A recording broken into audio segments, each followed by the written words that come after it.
ગાવઃ રક્ષંતિ રક્ષંત, ગાયની જે રક્ષા કરે ગાય એની રક્ષા કરે. કહેવાય છે કે ગાવો વિશ્વસ્ય માતરઃ, ગાયને આખા બ્રહ્માંડની પણ જનેતા કહેવાય છે. મહાભારતની એક વાત બહુ ઓછાને ખબર હશે કે 5 પાંડવોમાંથી સહદેવે ગૌ વિજ્ઞાનના બહુ મોટા જાણીતા હતા.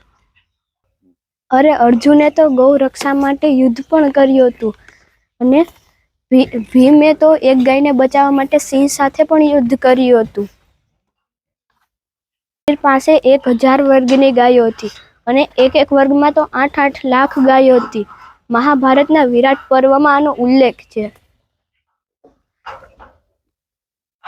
મહાભારત તો ત્યાં સુધી કહે છે કે જેના આંગણામાં કે ઘરમાં એક પણ ગાય હોય તે ઘર કદી વાંઝ્યું નથી રહેતું. ગાયના દૂધમાંથી બનેલી છાશ પીવાથી આંતરડાના લગતા તમામ રોગોનો નાશ થાય છે.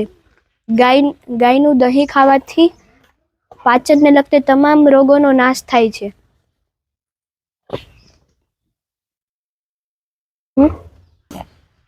ગાયનું ઘી ખાવાથી કોલેસ્ટ્રોલ ઘટે છે.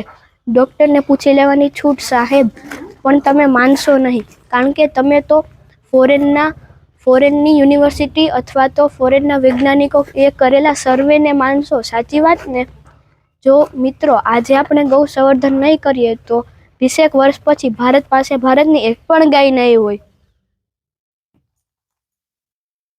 માફ કરજો મિત્રો, મારે આજે કહેવું પડે છે કે આપણો દેશ આજે ભલે આઝાદ છે પણ માનસિકતા તો આજે ગુલામી જ કરી રહ્યો છે. આપણે આપણા શાસ્ત્રો કરતાં ફોરેનની સર્વે ઉપર વધુ વિશ્વાસ છે.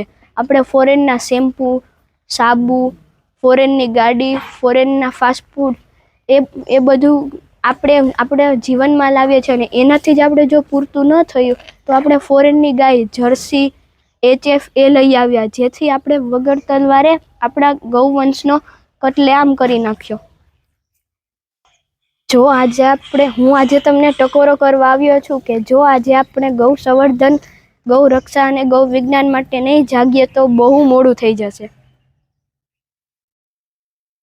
તમે કૃષ્ણ ભગવાનનું એક પણ ચિત્ર ગાય વગર નહીં જોયું હોય, કારણ કે ગાય એ કૃષ્ણ ભગવાનને બહુ વહાલી હતી અને ગાયને ચરાવવા પણ એ જાતા.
બંધ કરી દો.